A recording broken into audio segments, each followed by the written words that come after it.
Next, we'll talk about cutting a one-space jump. It's quite an important topic. A one-space jump is this shape that you see here. When do we cut it? In what cases do we try doing that? Let's start with the fact that if everything around is strong, suppose that the shape is like this, then this shape of course can be cut easily. We just play a wedge and it's disconnected. No problem at all. If there are no stones outside, then in most cases, in a position like this one, it doesn't make sense to even try cutting this shape. It's better to attach from below to connect your stones. If we see that black's group on the left is unstable, the right one is also weak, then this becomes a very important and careful move. We just connect. And if white tries, usually white doesn't play like this. These moves only help black, only make black's shape stronger. Therefore, as a rule, in such positions, white either simply plays tenuki, or they can play hane. Live down there, and allow black to connect on top. This is a standard technique. Usually black can be happy with this result. Getting a powerful shape on the outside, and giving white just a few points of territory on the inside. So if black just wants to connect, then we play an attachment on the second line, not a wedging move. Because if we try to cut it, let's try. This would be a completely wrong decision in this case. The shape can in fact be cut. The question is, at what cost? Let's say white played Atari. We can still connect, but this is going to be worse, because we had to give our opponent a panuki for free.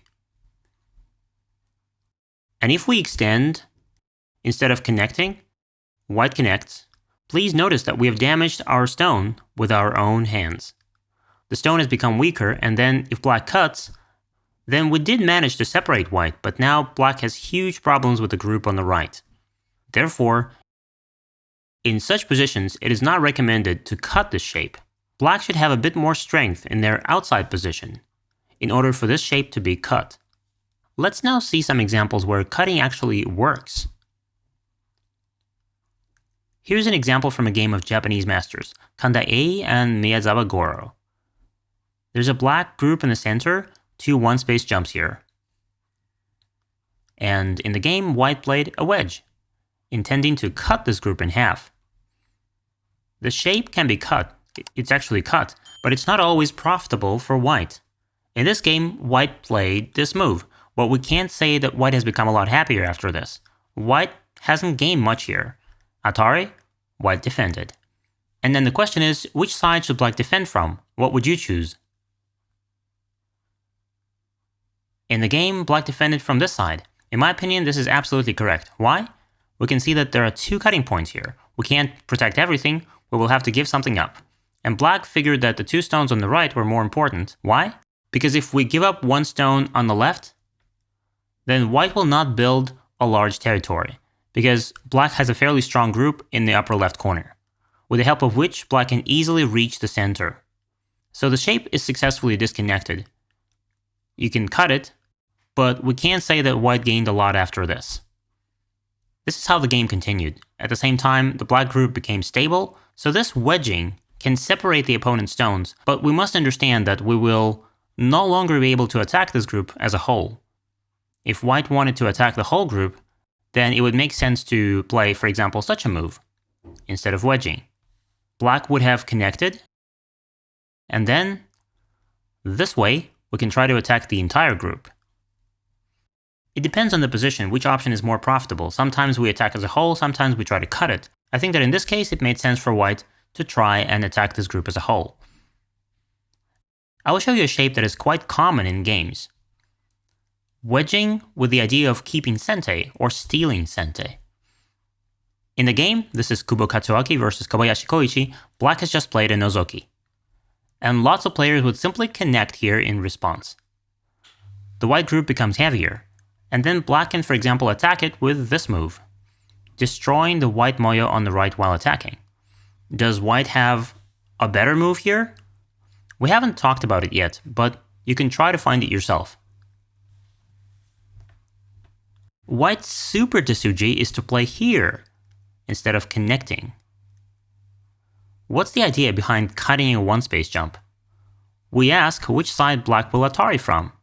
If black plays Atari from this side, we are connected. And black needs to add another stone here. An extension threatens next. After the extension, black's position will fall apart, so black must capture the stone. And what happened? White got sente.